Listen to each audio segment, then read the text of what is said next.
il était urgent pour les Européens de réagir à toutes les déclarations américaines qui ont eu lieu à Munich ce week-end, parce que tous les États européens ont été en état de sidération face aux déclarations, je dirais, des Américains qui étaient très violentes. Ça a été ressenti comme étant très violent parce que on demandait en fait aux Européens d'agir tout de suite et que s'ils n'agissaient pas de toute façon, les Américains feraient ce qu'ils veulent, d'abord avec les Russes et peut-être avec les autres.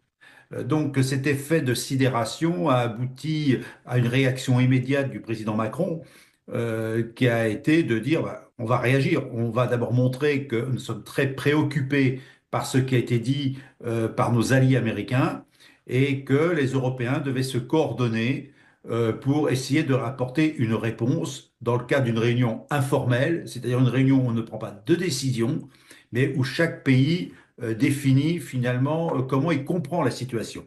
Et je conclurai sur ce point en disant que les États qui étaient convoqués, c'était pas tous les États de l'État de l'Union européenne, c'était qu'une partie. Mais quand on regarde qui était autour de la table, en plus de la Grande-Bretagne, ce sont que tous les États qui ont des forces militaires relativement importantes, en gros plus de 100 000 hommes dans chaque État qui était invité à cette réunion.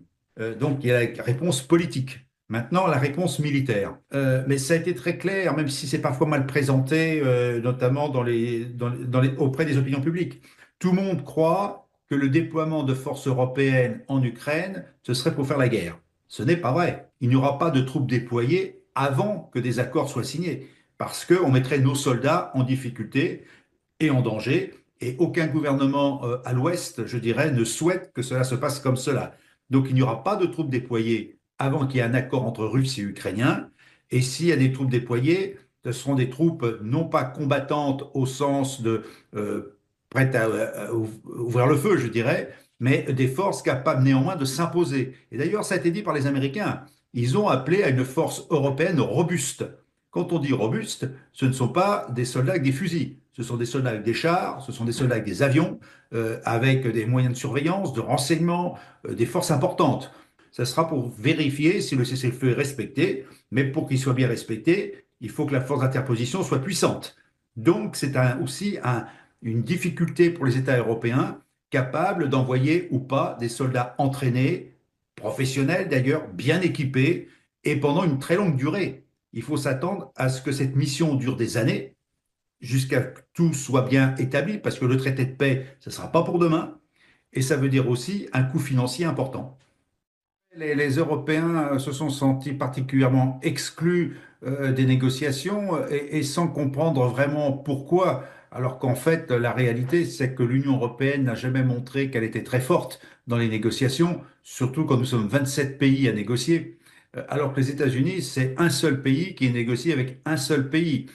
Donc, je crois que cette perception européenne de croire qu'elle serait toujours associée était une erreur. C'était une croyance dans quelque chose qui ne s'est pas réalisé parce qu'elle n'a pas montré qu'elle était puissante pour négocier avec Poutine.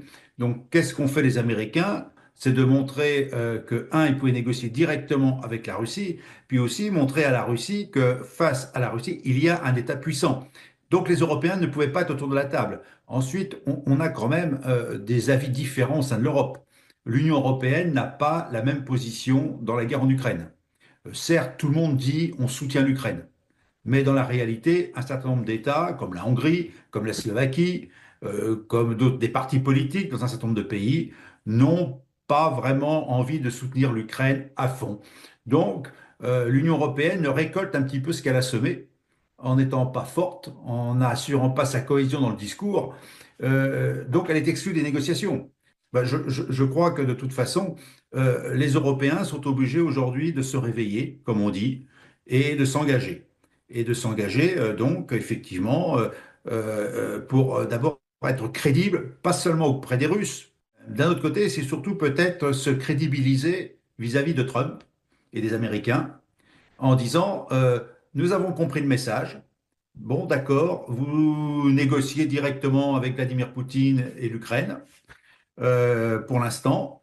Mais si vous voulez que la paix dure en Ukraine et qu'elle soit respectée, il faudra faire appel aux Européens parce que les Américains ont dit qu'ils ne mettraient pas de soldats en Ukraine, que l'Ukraine a souhaité non seulement avoir des soldats européens, mais aussi américains, donc elle ne les aura pas, et que si vous voulez qu'effectivement nous participions à la protection de l'Ukraine, vous devrez nous inclure dans les négociations.